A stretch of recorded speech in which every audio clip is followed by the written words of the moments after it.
প্রত্যেকের হাতে এক একটা করে পর্ন হাব হয়ে গেছে। এখন হয়েছে না? পর্নোগ্রাফির সয়লাভ,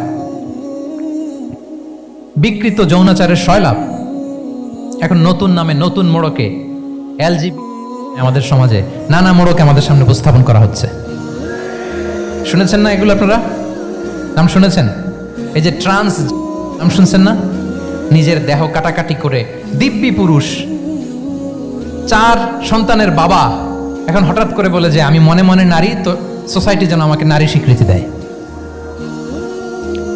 বায়োলজিক্যালি দিব্যি নারী, 3 সন্তানের মা, এখন বলে যে এখন আমি মনে মনে ভাবতেছি পুরুষ, তো আমাকে পুরুষ হিসেবে তুমি কনসিডার করো। আল্লাহর দেয়া ফিতরাত, এই যে বলছি উল্টায় ফেলতেছে, এই ফিতরাতকে ধ্বংস করার সবচেয়ে জঘন্যতম এই নতুন যেটা বাজারজাত করা হচ্ছে যে আইডিওলজি, এটা হচ্ছে ট্রান্স।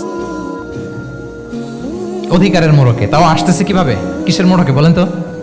রাইটস এর কথা বলে, যে এটা একটা রাইটস। এজন্য সম্মানিত সুধীমণ্ডলী, শালীনতার কোনো বিকল্প নেই। If you want to take care of yourself, if you want to take care of your family, your society, you have to maintain modesty. কোনো বিকল্প নেই, সাবধান হইতে হবে আমাদেরকে।